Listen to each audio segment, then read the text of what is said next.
Estamos nuevamente en Paseo de Gracia, ya vimos la casa más desconocida de Gaudí, ya vimos la casa más famosa, entonces hoy es el turno de la casa más polémica, la Casa Milà.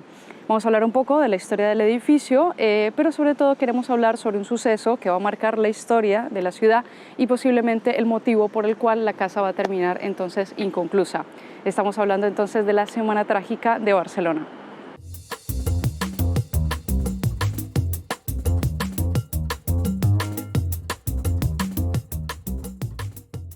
Antes de que empecemos con el video, les recomendamos que vean los otros dos videos que hicimos sobre Gaudí porque nos dan más visualizaciones. Porque bueno, en realidad estos dos videos nos van a poner, el primero un poco de contexto sobre las casas de Paseo de Gracia y el segundo video nos va a contar un poco sobre cómo entendía Gaudí la arquitectura. Porque esta casa, la Casa Milà, va a ser construida justo después de la Casa Batlló entre 1906 y 1910, ¿vale? Va a ser un pequeño proyecto inmobiliario construido por la familia Pere Milà y Roser Seguimon, que eran dos personas pues, muy reconocidas, acaudaladas de la ciudad. Su idea era entonces construir una casa muy grande, muy contundente, ellos vivir en la planta principal o planta noble y ya el resto de pisos dedicarlos a alquiler. Iban a contratar entonces a Gaudí, que en esta época era el arquitecto de Mora, para que desarrollara el proyecto. Y digamos que hasta aquí todo bien. El problema es que una vez empiezan las obras, empiezan los problemas. Esta va a ser una de las casas más polémicas de Gaudí.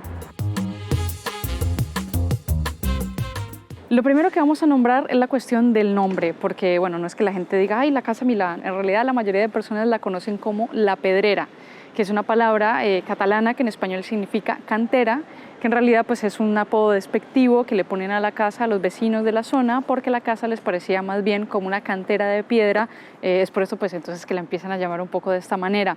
Pero esto no se va a quedar solamente en el apodo. Si nosotros revisamos lo que sería la prensa satírica de la época, vamos a ver que esta casa despertó muchísimas burlas en la sociedad. La presentaban como un garaje de dirigibles, como una mona de Pascua, como una pescadería e incluso como una ratonera. Y bueno, todo este revuelo se entiende, porque si nosotros vemos la Casa Milà, pues la Casa Milà tiene un estilo totalmente indescifrable.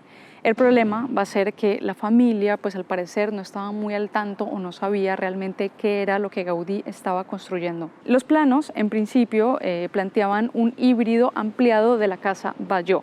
Lo que pasa es que a partir de aquí Gaudí se nos va a poner un poco creativo y va a empezar a cambiar su proyecto, moldeando sobre todo la estructura y el aspecto del edificio.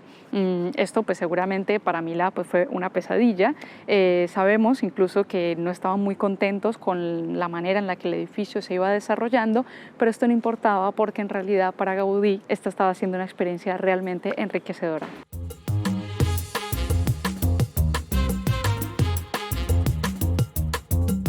Solo para que nos hagamos una pequeña idea, la Casa Milà no tiene muros de carga, ¿vale? Aquí no somos arquitectos, pero los muros de carga son un poco lo que sirven para sostener la estructura del edificio. Gaudí no utiliza nada de esto, sino que él idea un sistema, una estructura de pilares, de columnas y unas vigas metálicas que son finalmente lo que sostiene todo el edificio. Y esto pues, puede parecer un detalle menor, pero es que si no estás limitado por los muros de carga, al final la persona que habita el espacio podía hacer básicamente lo que quisiera con él, podía distribuirlo de cualquier manera.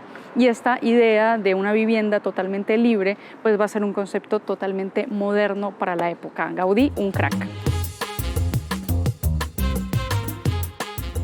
Al final, pues por todos estos cambios, todas estas transformaciones, Gaudí va a terminar excediendo pues, el presupuesto que le había dado Milà, o sea, tiene que pedirle más dinero incluso. Esto por un lado. Y por otro lado, algunos elementos del edificio, sobre todo en la azotea y cierta columna, estaban incumpliendo la normativa del ayuntamiento, o sea, eran ilegales.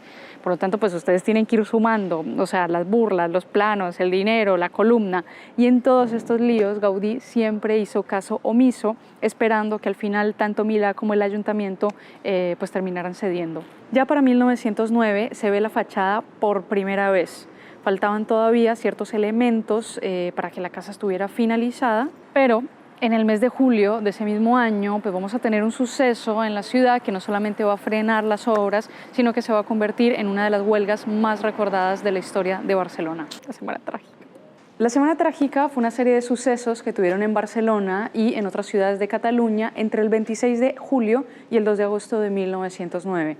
Empezó siendo una huelga general en protesta por la decisión del gobierno de enviar unas tropas a Marruecos, pero vamos a ver que rápidamente se va a convertir en una revuelta anticlerical. ¿Y por qué pasó todo esto? Pues bueno, vamos a poner un poco de contexto y ver qué estaba pasando en la ciudad. El inicio del siglo XX estuvo marcado por el desastre de 1898, la guerra contra Estados Unidos, en que España pierde sus últimas colonias en Cuba, Filipinas y Puerto Rico.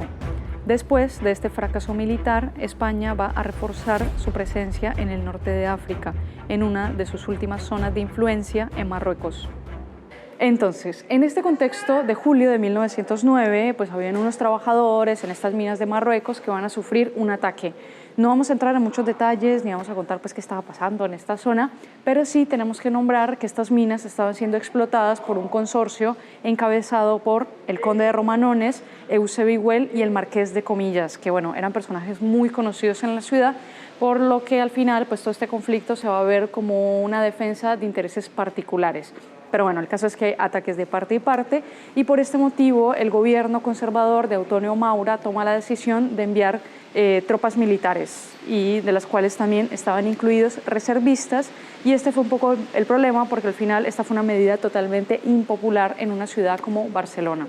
En esta época todo el mundo tenía que ir a la guerra, pero debido a la legislación de reclutamiento vigente de la época, se permitía quedar exento pagando una cantidad de dinero que estaba solo al alcance de la gente más adinerada. Por este motivo, la mayoría de estos reservistas terminarían siendo padres de familia de las clases obreras. Y bueno, siempre que estamos en Paseo de Gracia estamos hablando de la riqueza, de los burgueses, del progreso, pero a 15 minutos de Paseo de Gracia estaba también el barrio del Raval, que se va a convertir en el primer barrio obrero de la ciudad de Barcelona. Y en este lado de la ciudad pues estaba pasando mucha penuria y mucha hambre. Por lo tanto, pues vamos a ver que en esta época parecía que la brecha entre los proletarios y los burgueses pues era cada vez más grande.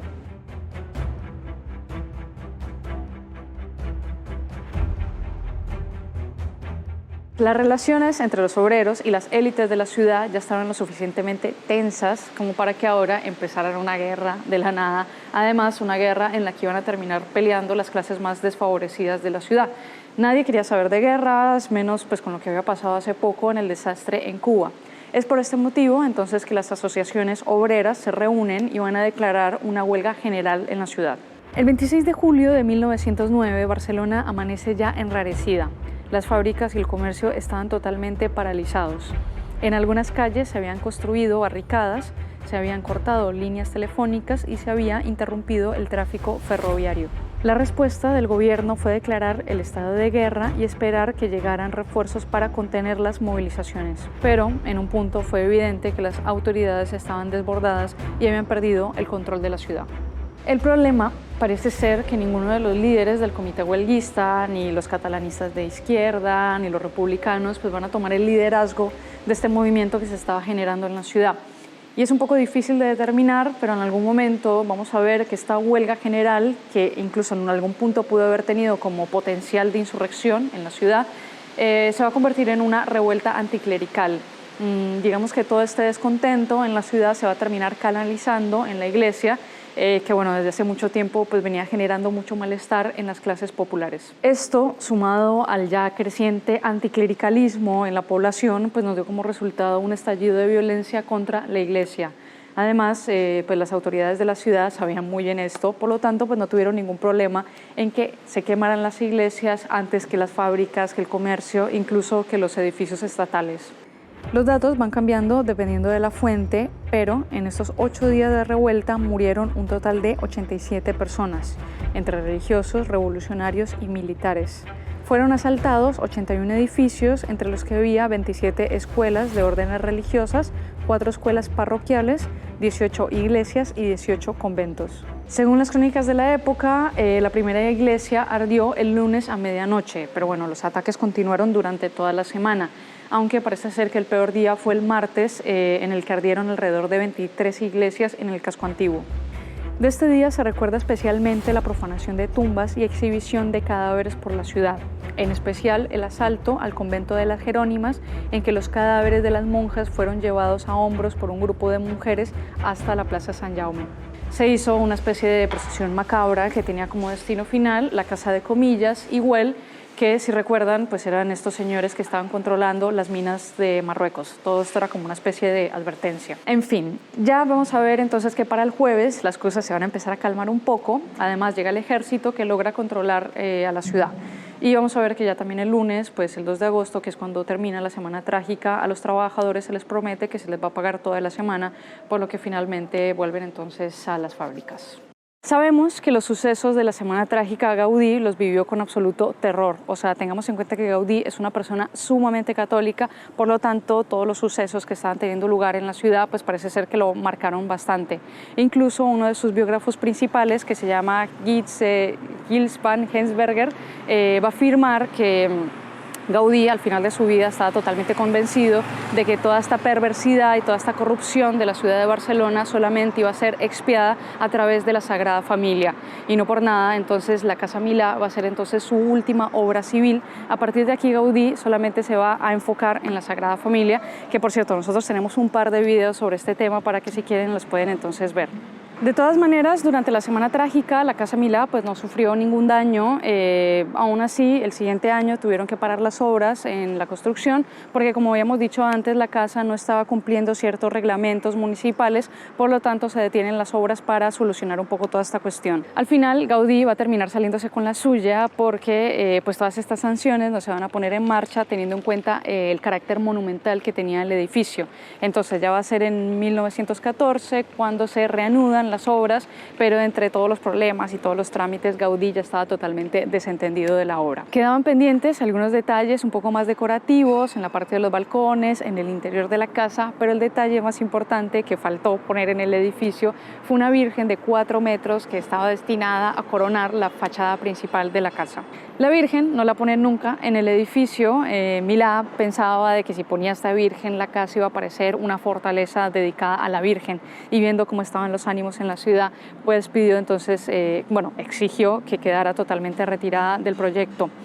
Y es por este motivo pues, que muchas personas que afirman pues, que además de todos los problemas, todas las polémicas, esta casa está además inacabada.